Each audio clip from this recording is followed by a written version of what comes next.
we did different subintervals, didn't we? Okay. Previously, we made sure they were all the same size, but it turns out it really doesn't matter. And so let's do this a little bit, okay? So this starts here and then ends here. Let's, sorry, I'm down here.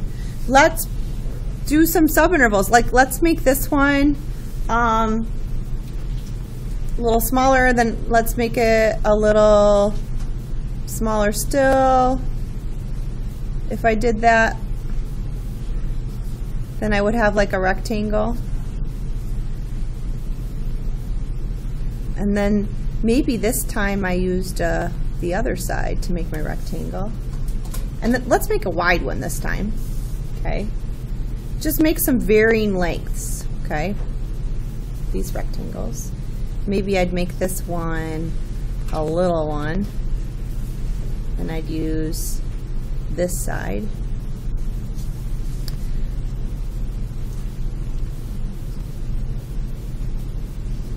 We're just going to generalize here. Now, how would I find then the area under the curve? I would find the width of each of these rectangles, right? And then, I picked different values, didn't I? Okay. When we go over to this side, what happens is they're below the x-axis. So maybe I have something like this width. Maybe I'll just make this one like that.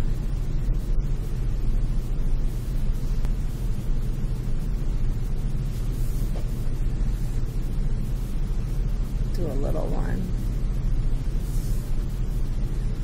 A really little one. Maybe I'll do a real big one.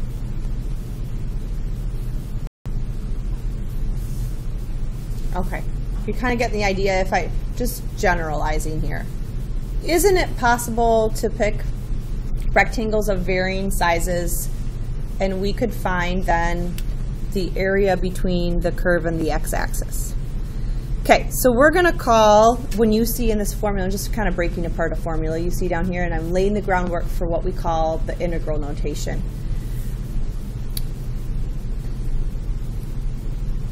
If I wanted to know the width of this interval, okay,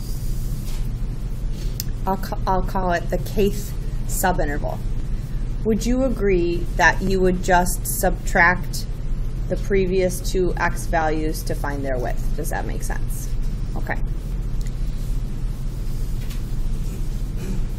In each subinterval, we would pick any number and call the number picked from the kth interval c sub k. So c just represents some x value in there, okay?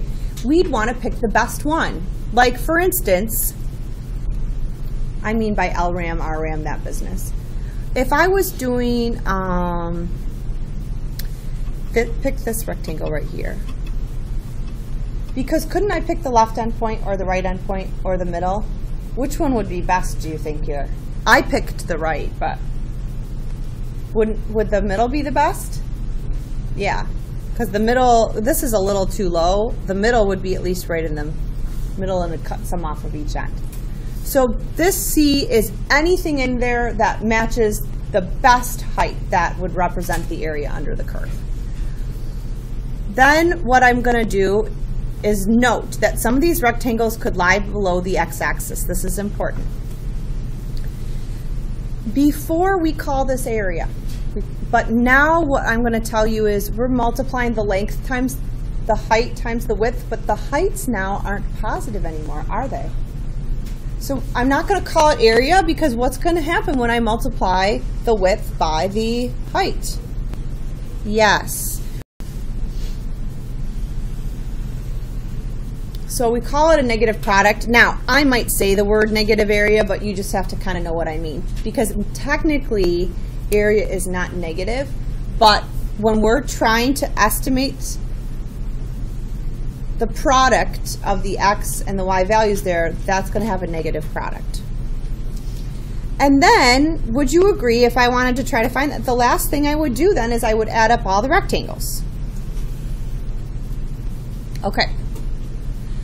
What we end up with is this formula.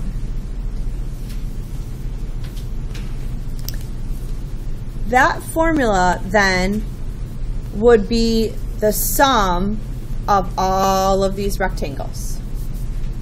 This is the summation notation. You remember seeing that before? From 1 to n, do you remember at the beginning of the problem I told you we were going to break it into n subintervals? Okay.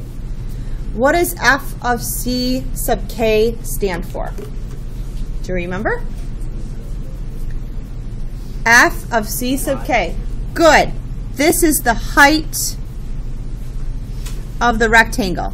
What did delta x sub k stand for? The width. So putting it all together, we are going to take in every little rectangle, the height times the width, and the summation notation means we add them up. Okay? This formula is really where the integral comes from, and you might see it, so you should just understand what it means. I just really broke apart what it means. Okay. What we use, though, is a symbol. Do you guys remember seeing it with the long S? Okay. And let me tell you where that comes from. These are rectangles, correct? This is not going to be the best estimate for the area because there's some that go over and there's some that go under. Agreed? Okay. Bear with me a second. What if I'm going to just finish this? You don't finish it. Just bear with me. I'm going to do, this one will be like,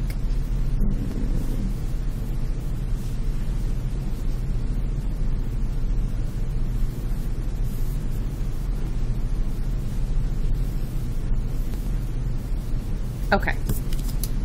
What if I cut every one of these in half and did it again?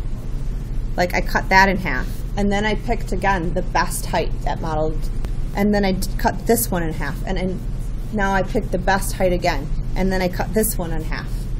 Okay, would it get closer? Yes. Okay, what if I cut those in half?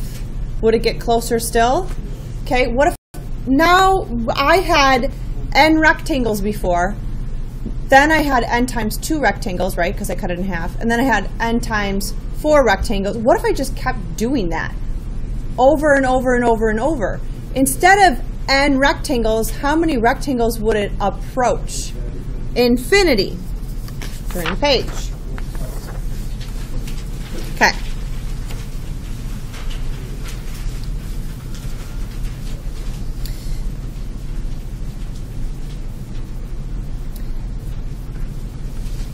I'm going to break apart this part, but what I'm getting at is this. Can you see where I highlighted right now? What I was just talking about was this. What if we made the number of rectangles approach infinity? Okay. All right, this is another thing that you might see. Hey, that last one that I highlighted, I know it seems like really super mathy and notational, but we did see it on the AP exam last year. I'll have to go back and dig up what exactly it said about it, but we saw it. It was like a multiple choice question and it asked something about, I don't remember how many rectangles it was or something. I don't know. Okay, anyways. We're going to do the definition of the definite integral as a limit of a Riemann sum. Okay, so let's look at what this P thing is. What if we made our partition was just one rectangle? What if we made that little partition skinnier and skinnier and skinnier and skinnier? Then it would approach what? 0. So this is what this is saying, okay? That's what this is saying. What if we made the partition approach 0? What you really should understand is this one, which means if the partition is approaching 0, that means the number of rectangles approaches infinity. Okay.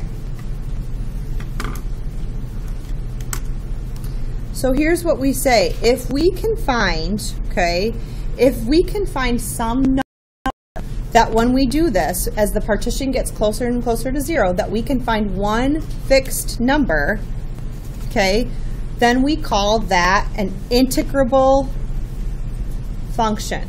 We can take its integral. And more specifically, we call it a definite integral because it has a starting point and a stopping point. Later on, we're going to talk about how when we have integrals that go forever, but not today. Yes, sir. So if I do this, okay, and I find that it approaches a fixed number, Aiden, I think what it might help if I draw you a picture of something that didn't approach a fixed number.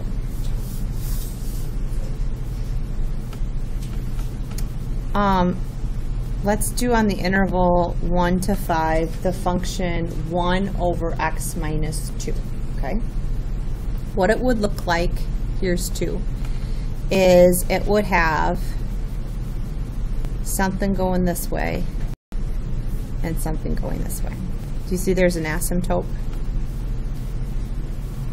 I'm still closing the interval, okay? So I close it over here. So if I was trying to find rectangles, here's a rectangle, crapola. What happens over here when I'm trying to find the area of that rectangle?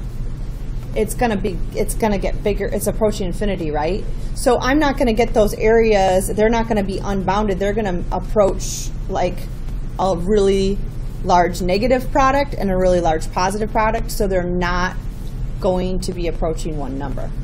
So one thing that becomes important, and really what we'll start to understand, is in order to be an integratable function, in order to find the area, it has to be continuous. Okay. That help a little bit? Yeah. So it has to approach a fixed number for now. It has to approach a fixed number in order for us to be able to do this, is all I'm saying.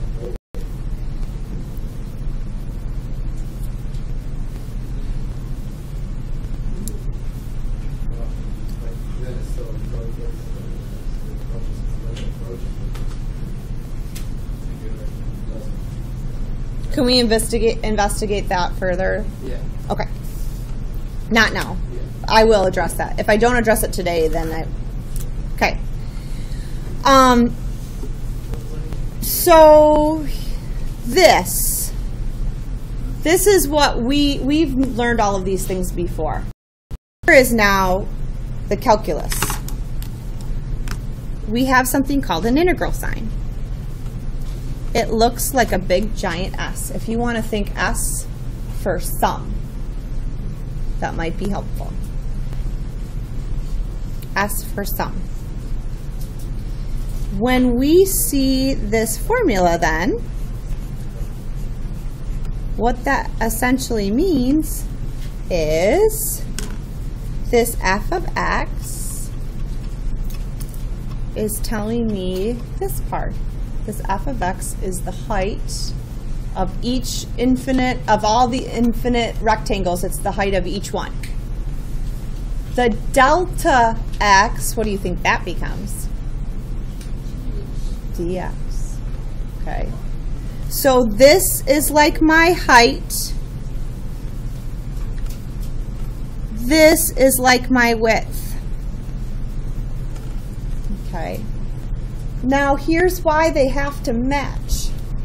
Because if I'm on the x-axis, I have to have the height on the x-axis and the width on the x-axis. If I change this to a dy, that would make no sense because I'm not doing the change in the y's I'm doing the change in the x's, right? Okay. I'm trying to lay the groundwork for later on. These are going to have to match. Okay. This a is where the end or the integral starts. And this b is where it stops. We call those the limits of the integral. So we would call this the upper limit and the lower limit.